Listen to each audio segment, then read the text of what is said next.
இன்னொரு சகோதரர் சாபிர் அவர்கள், அவர் ஊரை குறிப்பிடல. அவர் கேட்கிறார், எங்கள் வீட்டில் நாங்களும் எனது சாட்சியின் மகள்களும் ஒரே குடும்பமாக வாழ்கிறோம். அதாவது நாங்கள் அனைவரும் ஒரே வீட்டில் இருக்கிறோம். இப்போது என் சாட்சியின் மகளுக்கு திருமணமாகி விட்டது. அவர் இன்னும் எங்கள் வீட்டிலேயே இருக்கிறார். எனது சாட்சியின் மகளுடன் பேச முடியுமா? அவர்களும் நாங்களும் சிறிய வயதிலிருந்து ஒரே வீட்டில் ஒரே குடும்பமாக வளர்ந்தோம். அவர் எனக்கு மகரமாகிறாரா? அவர் என்னை அழைக்கும் போது நானா என்றுதான் அழைக்கிறார். அவர் எனக்கு மகரம் உறவாக கருதப்படுமா இல்லையா? தயவு செய்து இஸ்லாமிய சட்டத்தின் அடிப்படையில் தெளிவாக விளக்கம் வழங்கவும் என்று ஒரு சகோதரர் கேட்கிறார். அதாவது இவங்க ஒரே வீட்டுல சாட்சி பெரியம்மட புள்ளேல் வளர்ந்து இருக்கிறாங்க. இப்ப சாட்சிட மகள் எனக்கு தங்கச்சி முறையில வருவாங்களா, அல்லது திருமணம் முடிப்பதற்கு தகுதியான ஒரு நிலையில வருவாங்களா? அவங்களோட அவங்க திருமணம் வேற முடிச்சுட்டாங்க. இப்ப கூட எனக்கு பேசலாமா, என்ன நானாண்டு தான் கூப்பிடுறாங்க. அப்ப நான் நானா தங்கச்சி என்ற அந்த உறவுல நான் அவங்களை அணுகிறதா, மகரம் என்ற கணக்குல அணுகிறதா, அல்லது திருமணம் முடிப்பதற்கு தகுதியான ஒரு நிலையில் இருந்ததாக கருதி அவர்களோடு நான் எப்படி பேச்சுவார்த்தைகளை வச்சுக்கொள்ளணும்? இப்ப திருமணம் ஆகிட்டாங்கன்றது வேற விஷயம். இப்ப கூட எனக்கு பேசலாமா, கதைக்கலாமா? சகஜமாக என்னுடைய உடன் பிறந்த சகோதரியுடன் பழகுவதை போன்று சாட்சிட மகளோட பழகலாமா என்பதுதான் அந்த கேள்வி. முதல்ல மஹ்ரம் என்பது ஒரு ஆணுக்கு நிரந்தரமாக திருமணம் செய்வதற்கு முடியாத நிலையில் இருப்பவர்கள். அதே போன்று ஒரு பெண்ணுக்கு நிரந்தரமாக திருமணம் செய்வதற்கு முடியாத நிலையில் இருப்பவர்கள். தற்காலிகமானவர்களும் வருவார்கள். பொதுவாக இரத்த உறவுல வரக்கூடிய உறவுகள் நிரந்தரமாக திருமணத்துக்கு தடுக்கப்பட்டவர்கள். திருமணத்தின் மூலமாகவும் சிலர் திருமணத்துக்கு தடை செய்யப்படுவார். அவர்கள் தற்காலிகமானவர்கள். இதுதான் மஹ்ரம் என்பதற்குரிய வரையறை. அப்ப இந்த மஹ்ரம் என்ற கணக்குல யாரு வருவாங்க என்பதை அல்லாஹ் ரப்பல் ஆலமீன் திருக்குர்ஆன்ல 4வது அத்தியாயத்துல 24வது வசனத்துல சொல்கிறான். அல்லாஹ் என்ன சொல்றான்? ஹுர்ரிமத் அலைக்கும் உம்மஹாத்துக்கும், உங்கள் அன்னையர் உங்களுக்கு திருமணத்துக்கு தடை. வபனாத்துக்கும், உங்கள் புதல்வியர்கள். வா அஹமாத்துக்கும், உங்கள் சகோதரிகள்.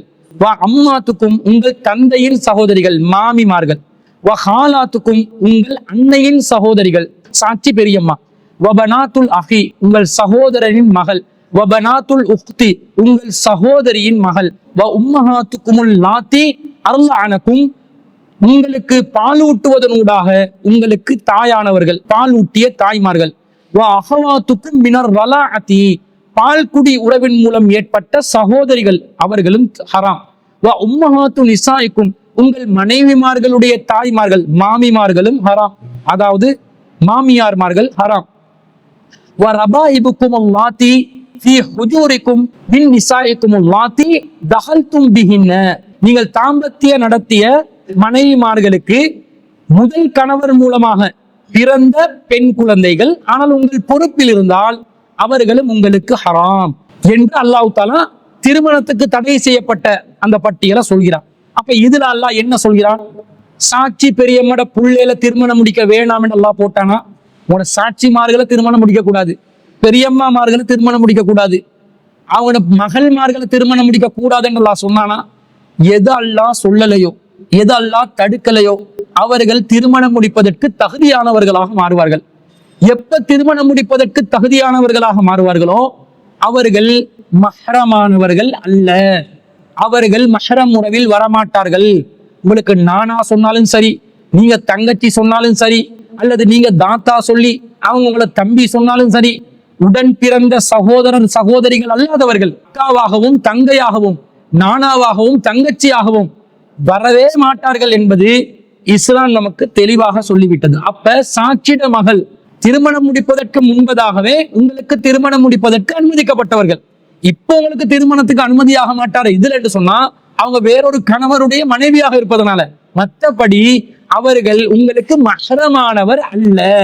நீங்கள் அவர்களுக்கு முன்னாடி இருக்கும்போது அவர்கள் ஹிஜாபை பேணியவர்களாக, முக்காடை ஹிமாரை பேணியவர்களாகத்தான் இருக்க வேண்டும்.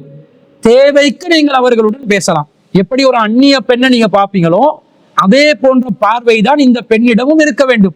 அந்நிய பெண்களுடைய விஷயத்துல பார்வையை தாழ்த்துற தன்மை இந்த சாட்சிட மகள் பெரியம்மட மகள் விஷயத்திலையும் இருக்கணும். பெரியப்பா சாட்சாவாக இருந்தாலும் இதே நிலைதான் வரும். இவர்களுடைய உறவு விஷயத்தில் நாங்கள் பார்வையை தாழ்த்தி கொள்ள வேண்டும்.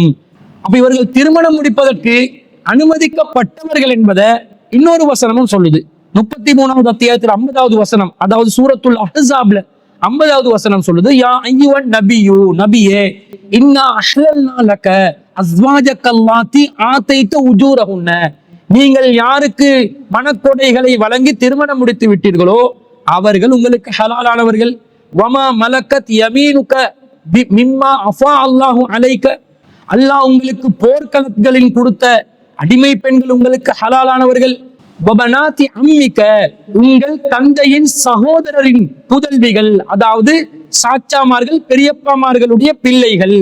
வபனாத்தி அம்மாத்திக, உங்கள் தந்தையின் சகோதரிகளுடைய புதல்விகள், அதாவது மாமிமார்களுடைய மகள்மார்கள், அவர்களும் உங்களுக்கு ஹலால். வபனாத்தி ஹாலிக, உங்கள் தாயின் சகோதரர்களுடைய புதல்விகள், அதாவது மாமாமார்களுடைய மகள்மார்கள் ஹலாலானவர்கள். வபனாத்தி ஹாலாத்திக, உங்களுடைய தாயின் சகோதரிகளுடைய புதல்விகள், சாட்சிமார்களுடைய மகள்மார்கள், பெரியம்மாமார்களுடைய மகள்மார்களும் உங்களுக்கு ஹலால் என்று அல்லாஹ் சொல்கிறார். அப்ப முஸ்லிம் சமூகத்துல ரசூலுக்கு எது ஹலாலாக்கப்படுதோ அதுதானே முஸ்லிம் சமூகத்துக்கு ஹலால். முஸ்லிம் சமூகத்துக்கு ரசூலுக்கு ஹலாலானதுல சிலது ஹராம் என்று சொன்னா அல்லாஹ் அதை குறிப்பிட்டு சொல்வான். இந்த விஷயத்துல எங்கேயும் அல்லாஹ் முஸ்லிம்களுக்கு சாட்சி பெரியம்மாமார்களுடைய பிள்ளைகள் ஹராம் என்று எல்லாம் எங்கேயும் சொல்லல, சாச்சா பெரியப்பாமார்களுடைய பிள்ளைகள் ஹராம் என்று எல்லாம் எங்கேயும் சொல்லல என்பதிலிருந்து அவர்கள் திருமணம் முடிப்பதற்கு அனுமதிக்கப்பட்டவர்கள் என்று விளங்குகிறது. அதிலிருந்து அவர்கள் மஹ்ரமானவர்கள் அல்ல என்று நாங்கள் புரிந்து கொள்ள வேண்டும். அப்ப மஹ்ரமானவர்கள் அல்ல என்று வந்தால் அந்நிய பெண்ணுடைய விஷயத்துல எப்படி நாங்கள் நடந்து கொள்ள வேண்டுமோ அப்படிதான் இத்தகையவர்களுடைய விஷயத்திலும் நடந்து கொள்ள வேண்டும். இப்ப சாட்சிட பெரியம்மட புதல்விகளா இருந்தா, பெரியப்பாட சாச்சாமார்கள புதல்விகளா இருந்தா, அவங்கட முன்னாடி அவங்க திருமணத்துக்கு அனுமதிக்கப்பட்டவர்களாக கருதப்படுவதனால் நாம் பார்வையை அவர்களுடைய விஷயத்துல தாழ்த்தி கொள்ள வேண்டும். அது 24வது அத்தியாயத்துல 31வது வசனத்துல அல்லாஹ் சொல்றான், யகுல்லு மின், அவர்கள் தங்களுடைய பார்வைகளை தாழ்த்தி கொள்ள வேண்டும் என்று 24வது அத்தியாயத்துல 30வது வசனத்துல அல்லாஹ் சொல்கிறான். அதே போன்று தனிமையில் அவர்களோடு இருக்கக்கூடாது. தனிமையில் இருப்பதை நபிகள் நாயகம் ஸல்லல்லாஹு அலைஹி வஸல்லம் அவங்க தடுக்கிறாங்க. எப்படி தடுக்கிறாங்க? லா யஹ்லுவன்ன ரஜுலுன் பி இம்ராத்தின் இல்லா வ மஅஹா து மஹ்ரமின், ஒரு பெண் தன்னுடன் ஒரு மஹ்ரமான உறவு இல்லாத நிலையில் அந்நிய ஆணுடன் தனித்திருக்க வேண்டாம் என்று நபி ஸல்லல்லாஹு அலைஹி வஸல்லம் சொல்றாங்க. அப்துல்லா இப்னு அப்பாஸ் ரலியல்லாஹு அன்ஹு அறிவிக்கிறாங்க. சஹீஹ் முஸ்லிம்ல 2611வது செய்தியா பதிவு செய்யப்படுகிறது.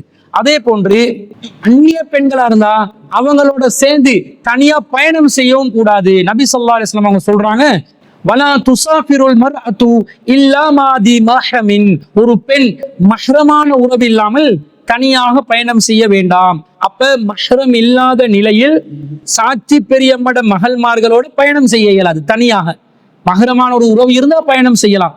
அதே நேரத்துல ஒரு பெண்ணை பொறுத்தளவுல பாதுகாப்பு சூழல் இருக்கும் என்றால் தனியாக பயணம் செய்வதை இஸ்லாம் தடுக்கவில்லை. ஆனா அப்படி இல்லாம பாதுகாப்பான சூழல் இருக்கிறது. ஆனா சாட்சி பெரியம்மட மகனோட சாட்சி பெரியம்மட மகள் ஒருத்தரை தனியா சேர்த்து பயணம் அனுப்பலாமான்னு கேட்டா அனுப்ப முடியாது, மார்க்கம் தடுக்குது.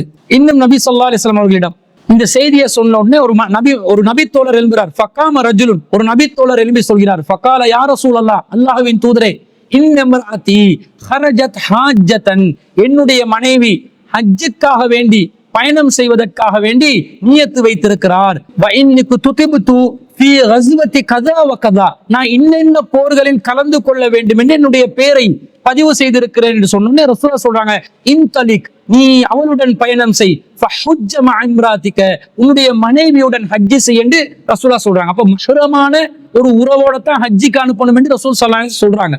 அப்ப மஹ்ரமோட தான் பயணத்தை மேற்கொள்ளணும் என்பது இந்த செய்தியிலிருந்து விளங்குது. மஹ்ரம் அல்லாத சாச்சா பெரியப்பட மகன்மார்களோட மகள்மார்களை அனுப்பி வைக்கிறது கூடாது. அதாவது சாச்சட மகளோட பெரியப்பட மகனை அனுப்பி வைக்க கூடாது.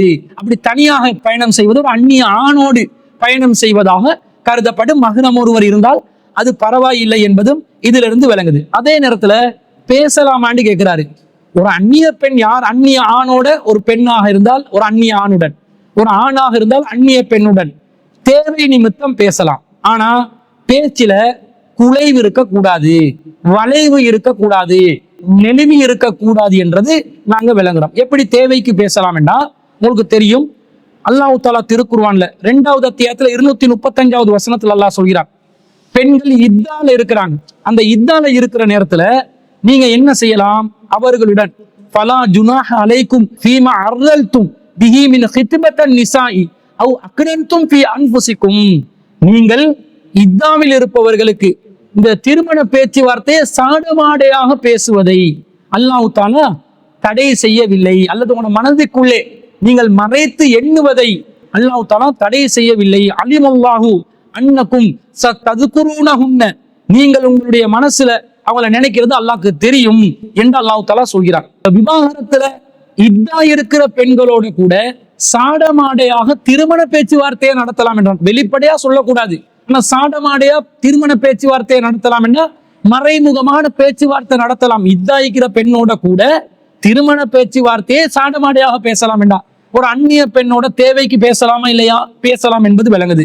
அதே போன்று மூசா அலைஹிஸ்ஸலாம் அவர்கள் மிஸ்ர்ல இருந்து மத்தியனுக்காக வேண்டி மத்தியனுக்கு ஓடி வர்றாங்க. ஒரு பிரச்சனை வருது, அவருடைய கையால ஒரு கொலை நடக்குது.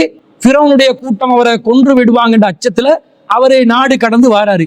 அப்படி வர்ற நேரத்துல அந்த மத்தியன் வாசிகள்ல பெண்கள் நீர் இறைப்பதற்கு சிரமப்படுவதை பார்த்து வலம்மா வரத மா மத்தியன, அவர் மதியன் நகரில் நீர்த்துறைக்கு வந்த நேரத்துல வஜத அலைஹி உம்மத்தம் மினன் நாசி யஸ்கூன, அந்த இடத்தில் ஒரு சிலர் நீர் இறைத்துக் கொண்டிருப்பதை பார்த்தார். வவஜத மின் தூனிஹி இம்ராத்தைனி ததூதானி, அந்த இடத்தில் ஓரமாக ஒதுங்கி நின்ற 2 பெண்களையும் கண்டார்.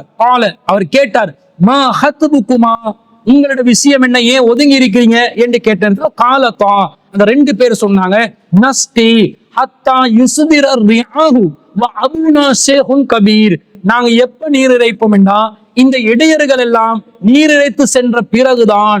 ஏனென்றா எங்கட வாப்பா வயசாளி, அவருக்கு போட்டி போட்டு நீர் இறைக்கிற அளவுக்கு சக்தி இல்லை, எனவேதான் ஒதுங்கி இருக்கிறோம் என்று சொன்ன நேரத்துல மூசா அலைஹிஸ்ஸலாம் நீர் இறைத்து கொடுத்தார் என்ற செய்தியை நாங்க சூரத்துல் கஸஸ்ல 28வது அத்தியாயத்துல 23வது வசனத்துல பாக்குறோம். இதுல நீர் இறைத்து கொடுப்பதற்காக அந்த பெண்கள் ஏன் ஒதுங்கி இருக்கிறாங்கன்றத மூசா அலைஹிஸ்ஸலாம் அவர்கள் வாலண்டியராக கேட்டார் என்று வருதா இல்லையா? பேசி இருக்கிறாங்களா இல்லையா? நபிமார்கள் அந்நிய பெண்களோட தேவைக்கு பேசினார்களா இல்லையா? அப்படி அந்நிய பெண்கள் உடன் ஆண்கள் தேவைக்கு பேசலாம், அந்நிய ஆண்களுடன் பெண்கள் தேவைக்கு பேசலாம் என்பது இந்த வசனத்திலிருந்து நாங்கள் புரிந்து கொள்கிறோம். ஆனா கண்டிப்பாக அந்த பேச்சுல என்ன இருக்கக்கூடாது என்று சொன்னா, குலைவு இருக்கக்கூடாது, நெளிவு இருக்கக்கூடாது, வளையாம கொலையாம பேசணும் என்றது 33வது அத்தியாயத்துல சூரத்துல் அஹ்ஸாப்ல 32வது வசனத்துல அல்லாஹ் சொல்றான், யா நிசா அன் நபியி, நபியின் மனைவிமார்களே, லஸ்துன்ன கஅஹதின் மினன் நிசா, நீங்க மற்ற பெண்களை போன்றவர்கள் அல்ல, இனி தகைதுன்ன, நீங்கள் அல்லாஹ்வுக்கு அஞ்சினால் ஃபலா தஹ்லஅன பில் கௌலி, சொல்லில் நீங்கள் குலையாதீர்கள். ஏனென்றால் ஃபயத்மஅல்லதி ஃபீ கல்பிஹி மரதுன், எவண்ட உள்ளத்துல நோய் இருக்குதோ அவன் சபலப்படுவான். வக்குல்ன கௌலம் மஅரூஃபா, அழகான சொற்களையே கூறுங்கள் என்று அல்லாஹ் கட்டளை போடுறான். இந்த கட்டளை எல்லா பெண்களுக்கும் உரிய கட்டளையா மாறுது. ஏன் அல்லாஹ் தஆலா இந்த சொல்லில் குலைவு என்பது பெண்களுக்கு பிரத்யேகமாக இருக்கக்கூடிய ஒரு தன்மையா இருக்குது. அது அந்நிய ஆண்களுக்கு நீங்கள் செய்யக்கூடாது, வெளிப்படுத்த கூடாது. அதை நீங்க உங்களோட கணவன் கிட்ட குலைவை வச்சுக்கோங்க, அந்நிய ஆண்கள் கிட்ட வச்சுக்கொள்ளாதீங்க. அப்படி குலைவது தவறு. சில பெண்கள் இருப்பாங்க, யாராவது அவரோட அந்நிய ஆண் வந்தா தேவைக்கு பேசுவாங்க, ஆனா அந்த தேவையோட சேர்த்து என்ன பேசுவாங்க, சரி உசுறு, சரிமா, சரி செல்லம், சரி தங்கம் என்ற மாதிரி கொஞ்சம் எக்ஸ்ட்ராவா சில வார்த்தையில ஓகேமா, சரிமா என்ற மாதிரி கொஞ்சம் குலைவு. இந்த மாவை போடுறது, இந்த உசுரை போடுறதெல்லாம் குலைவின் அடையாளங்களாக இருக்கிறது. இவற்றை தவிர்த்து கொள்ள வேண்டும். இவனோட மனசுல ஒன்று இருக்காது, இது கேட்கிறவன் இருப்பானே. அல்லாஹ் சொல்கிறான், நீங்க குலைஞ்சா எவன் உள்ளத்துல நோய் இருக்குமோ அவங்கிட்ட உள்ளம் சபலப்படும். ஆஹா, இவங்க என்னைய மா என்றாங்க, நான் மாமா என்றலாமா, நான் வா என்றலாமா, நான் வாங்க டார்லிங் என்றலாமா என்றெல்லாம் அவன் மனசுக்குள்ள 1008 எண்ணோட்டங்கள் வரும். அது இந்த புத்தி கெட்ட பெண்களுக்கு விளங்காம குழஞ்சி கடைசியில வாழ்க்கையை சீர்குலைக்கிற அளவுக்கு குழஞ்சி பேசிக் கொள்றத பார்க்கிறோம். இவற்றை செய்து கொள்ளாமல் நேர்மையான சொல், அதுக்காக ஏசி விரட்டுறது இல்ல. என்ன விஷயம், அஸ்ஸலாமு அலைக்கும், என்ன விஷயம், என்ன செய்யணும், இப்படி ஒரு விஷயம் இருக்குது, செய்ய முடியுமா, இது அதை விடாம என்ன செய்தி, சோமா இருக்கிறீங்களா, எங்களை பார்க்க வரதே இல்லையே, எங்களோட வீட்டு பக்கம் இல்லையே, உங்களை காண்றதுக்கே கஷ்டம், புறப்பாக்குற மாதிரி எக்ஸ்ட்ராவா சில வார்த்தைகளை கட் அண்ட் ரைட்டா பேசலன்ற பேர்லையும் சில ஃபிட்டிங்ஸான வார்த்தைகளை போட்ட உடனே அங்க உள்ளவனுக்கு ஏற்கனவே உள்ளத்துல நோயோட தான் எல்லாரும் பெரும்பாலும் அலைஞ்சு கொண்டிருக்கிறோம். இந்த நோயோட அலைகிறவங்களுக்கு இந்த மாதிரி வார்த்தைகளை கேட்டோன்னு அப்படி தீனி போட்டமாயாகி அந்த நோயை டெவலப் பண்ணி கொண்டு நாளைக்கு இவங்களோட வாழ்க்கைக்கு ஒரு பாதிப்பை பங்கத்தை ஏற்படுத்தக்கூடிய விதத்துக்கே வந்து விடுவார்கள் என்ற அச்சம், அந்த அமாயம் இருப்பதனால் தான் அல்லாஹ் சொல்ல படைச்சவனுக்கு தெரியாதா யார் ஆம்பளை யாரு பொம்பளைன்னு? அல்லாஹ் சொல்ற இந்த கட்டளைய பேணி நடக்கக்கூடிய விதத்துல பெண்களும் இருக்கணும், இவங்களும் கொலையக்கூடாது. இவங்களும் பேசுவாங்க நல்ல வார்த்தையை விட்டு, என்ன செல்வம் என்ன தங்கம் அப்படின்னு தங்கம் சில்வர் கோல்டு பிராஸ் என்று ஒவ்வொன்றையா இறக்குவாங்க. இறக்கி பார்ப்பாங்க எதுக்கு ஒர்க் அவுட் ஆகுது, எதுலையாவது விழமாட்டாளா என்று பார்த்து திட்டமிட்டு பிளான் பண்ணி பேசுவாங்க. பெண்கள் கவனமாக இருக்கணும். பேசுறவங்க தேவைக்கு பேசுங்க, கட் அண்ட் ரைட்டா பேசுங்க. அதுக்காக திட்ட போவாதீங்க, அதுக்காக கொலையாதீங்க. நேர்மையான சொல்ல அழகான சொல்ல பேசி உங்களோட தேவையை முடிச்சுட்டு வந்துடுங்க என்று அல்லாஹ் சொல்வதிலிருந்து தேவை நிமித்தம் பேசலாம் என்றதும் விளங்குது. அப்ப சாட்சியுடைய மகள் மஹ்ரமானவங்க அல்ல, அவங்களே தாராளமா திருமணம் செய்யக்கூடிய ஒரு நிலையில் இருக்கிறாங்க. திருமணம் செய்யக்கூடிய நிலையில் இருப்பவர்கள் மஹரமான ஒரு நிலையாக பார்க்க முடியாது. அவர்களுடன் நாங்கள் ஏனைய அந்நிய பெண்களோடு கடைபிடிக்க வேண்டிய அந்த சட்டதிட்டங்களை எல்லாம் கடைபிடிக்க வேண்டும். தேவை நிமித்தம் அந்நிய பெண்களுடன் பேசலாம். அந்த பேச்சில குலைவு இல்லாமல் நெளிவு இல்லாமல் தேவையை மட்டும் முன்னிறுத்தி பேச வேண்டும் என்பதுதான் மார்க்கம் சொல்லக்கூடிய சட்டமா இருக்குது. ஆனா சொன்ன நீங்க அந்த பெண்ணுடைய விஷயம் அவங்க திருமணம் முடிச்சதுனால உங்களுக்கு திருமணத்துக்கு இப்ப அனுமதிக்கப்பட்டவங்க இல்லை, ஆனா அவங்க மஹரம் அல்லாத ஒருவர் உங்களுடன் உடன் பிறந்த ஒருவராக கருதப்படாததுனால ஏனைய சட்டதிட்டங்கள் அவங்களோட விஷயத்துல பேணணும். தனிமையாக இருக்கக்கூடாது, தனியா அவங்களோட பயணம் செய்யக்கூடாது, அவங்களோட விஷயத்துல நீங்க பார்வையை தாழ்த்தி கொள்ளணும் என்று மார்க்கம் கட்டளையிடுது. அதை பேணி பாதுகாத்து நடந்துக்கோங்க.